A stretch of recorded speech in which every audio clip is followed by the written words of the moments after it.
Ghanatube so and now we show channel Eddie News call so our Ghana ha yet na I shall force so no matter in some I so any the airpa ever on my name na in some need who wanna say a cotia in a do Eddie Maya and say a back cancer no touch room so mamma call I could see in some air call any the airpa ever on my name and I say a bad not the account so let me get so Eddie.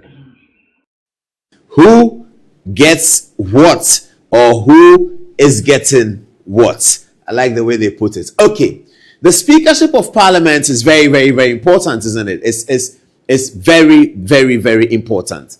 And you're going to have a Speakership of Parliament that is looking very interesting.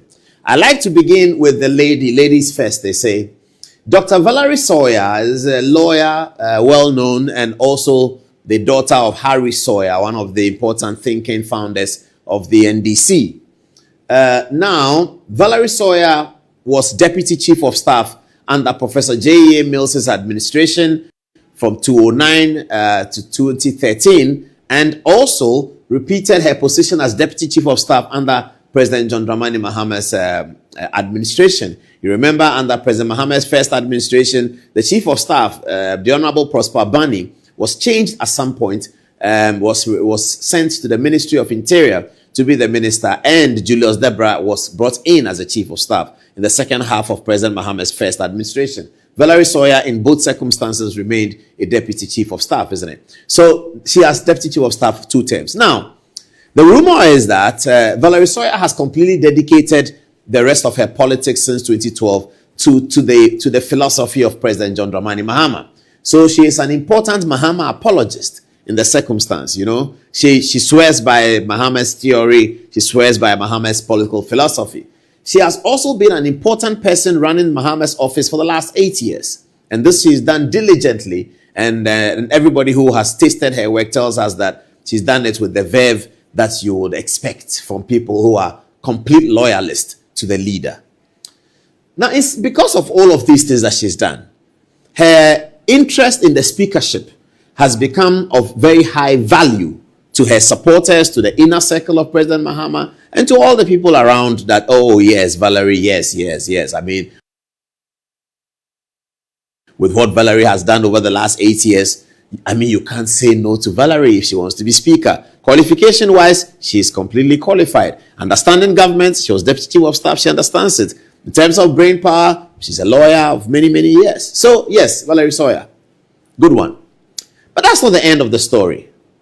Alban Sumanu Kingsford Bagbin is here. Now, one of the important actors for the NDC in the last 4 years has been Mr. Bagbin. In his role as a Speaker of Parliament, in presenting his watchdog role, he has stood firm with the philosophy of the NDC. At each and every stage, he has demonstrated his stand within the context of NDC parliamentary politics. He's been an NDC member of parliament for a long time, and this his particular speakership, which came with a lot of controversy, you can call it whatever, has brought him in as one of the important cadres bearing the flag of the NDC. Now, obviously, Alban Sumanu Kingsford Bagbin would like to continue as speaker. In the circumstance, can you look at Mr. Bagbin and say no to him? I don't know. The other twist in the tale for the Bagbin and Valerie Sawyer contest is that the chairman of the NDC, my own uncle, Johnson Asidun Katia, sworn thunder and brimstone that nothing should change and that Bagbin should be retained as the speaker of this NDC-dominated parliament with 2/3 majority, because if today the NDC has 2/3 majority in parliament, no one can discount the role of Speaker Bagbin.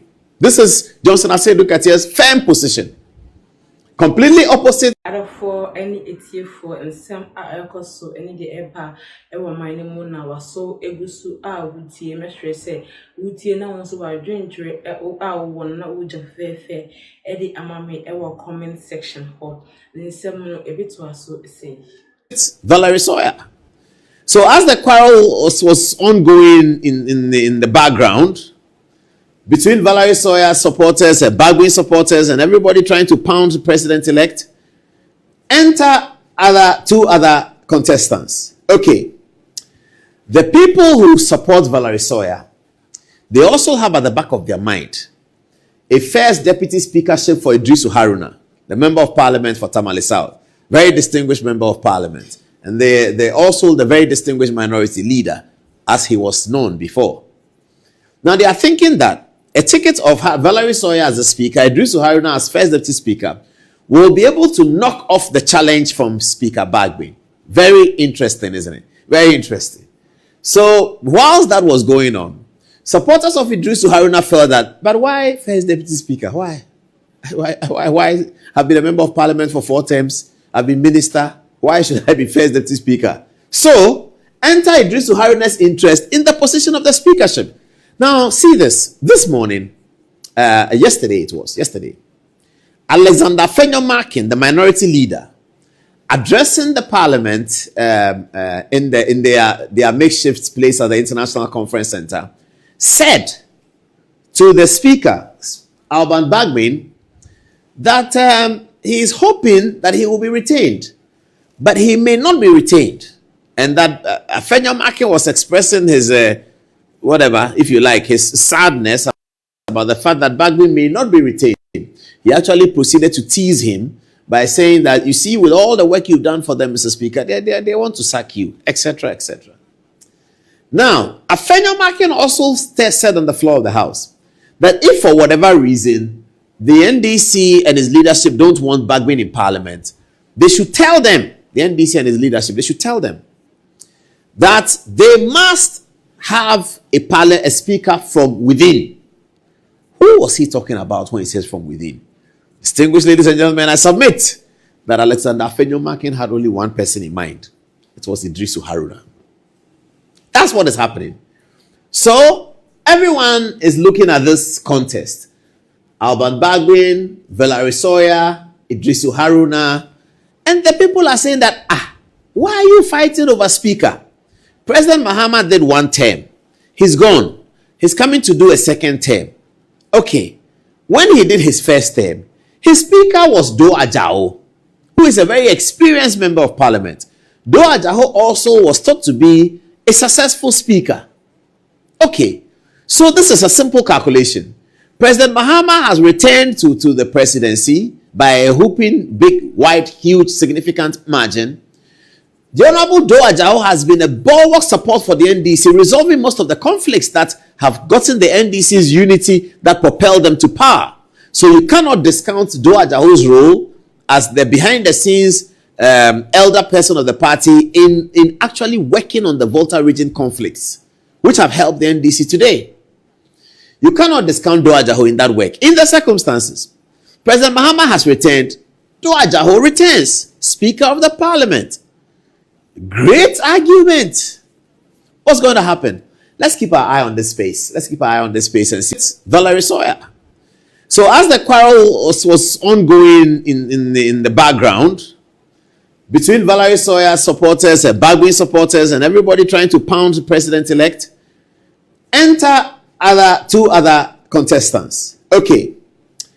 The people who support Valerie Sawyer, they also have at the back of their mind a first deputy speakership for Idrisu Haruna, the member of parliament for Tamale South, very distinguished member of parliament. And they also the very distinguished minority leader, as he was known before. Now they are thinking that a ticket of Valerie Sawyer as a speaker, Idrisu Haruna as first deputy speaker, will be able to knock off the challenge from Speaker Bagbin. Very interesting, isn't it? Very interesting. So whilst that was going on, supporters of Idrisu Haruna felt that, but why first deputy speaker? Why? I've been a member of parliament for 4 terms. I've been minister. Why should I be first deputy speaker? So enter Idrisu Haruna's interest in the position of the speakership. Now see this. This morning, yesterday, Alexander Fenyomakin, the minority leader, addressing the parliament in their makeshift place at the International Conference Center, said to the speaker, Alban Bagbin, for anything for her and I'm going to find them in the fair. I want some eye or cost any the air I want mine Michelle and now you're frame your hair a Ghanatube so my